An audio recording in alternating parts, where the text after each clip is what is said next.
You got an album coming out on the 18th, second part of the sort of single concept album that was split in half. The second half, I've heard, is more rage and frustration.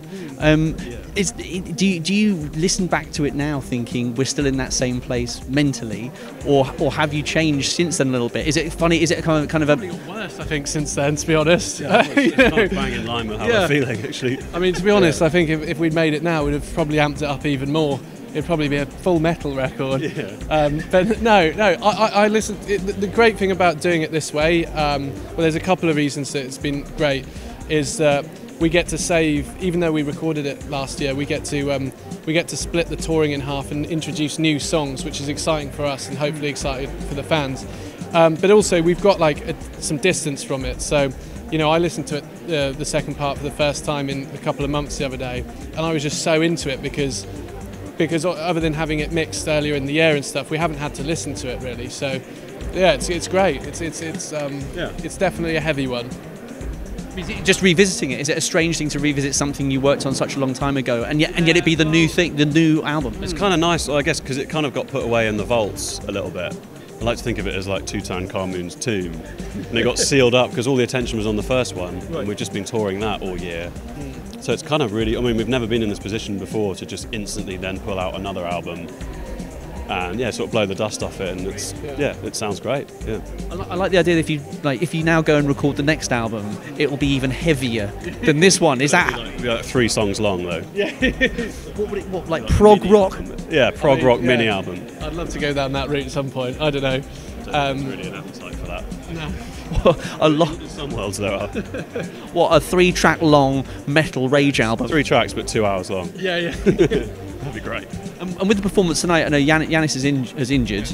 You have one of the Maccabees, former Maccabees. Former Maccabee, Felix, Felix White. What is it like when one of your bandmates isn't on stage with you and someone's deputising, someone's substituting? Is it a weird sensation? It's weird because actually, so Felix is on stage and Yanis is on stage too, but he's just not playing guitar. So we've actually added, there's more of us on stage, so it feels like even more of a gang. And actually, without Yanis having to play guitar, he's more free to kind of, move around. Like we've been chatting about whether he should cover up his bandage, and we were talking about getting him a kestrel glove and just having a kestrel just on his arm. Kes on that. Yeah, exactly. I like it because Felix is left-handed. The guitars are symmetrical. Yeah. I like it. I mean, you could introduce falconry on stage more on your live shows. Live falconry and music, yeah. I think you'll know when our career starts nosediving when we bring out the falcons. And I just wanted to ask about your Extinction Rebellion badge there. Yeah. Are you key? I mean, what do you make of the movement? Do you actively take part? Are you proud to see young people going out and making a statement? Yeah, very proud of them. And I haven't actively taken part yet, only because we've been away.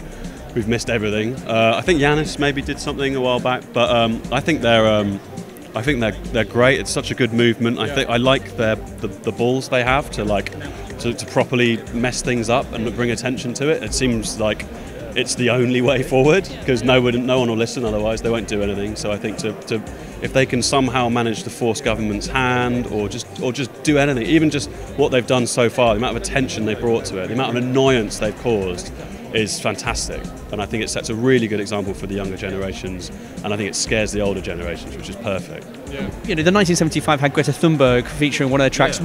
Would you also like to do something like that to continue carrying that message on? I mean, not for it to become a gimmick in any way, but like have a kind of active role in promoting a spokesperson. Well, Edwin has been he met up with some of the lead kind of organisers of Extinction Rebellion recently, and he's kind of, we're trying to think of ways to do something together, but it's hard to find, it's hard to find the right way to do it. I think what the 1975 did was really cool, but we don't want to do exactly the same thing. I don't know.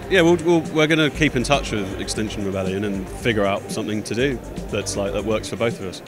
And just funny, did I read that you adopted a koala down under? Yeah, we did. Yeah, the two of us did that. Yeah, Pipkin? Pipkin. Yeah. Was it Pipkin? Yeah. So we didn't get to meet Pipkin. It was. She's in a sanctuary. It was a bit of a drive to see Pipkin. Yeah. Next time. Though. Next time, yeah. You will keep in touch though. We will, yeah. It's not just an empty gesture. No. We're It's Instagram a real. friends. It's great. It's a real koala. Gentlemen, thank you very much. Thank you very much. Cheers. Cheers. Thank you. Appreciate your time. Cheers.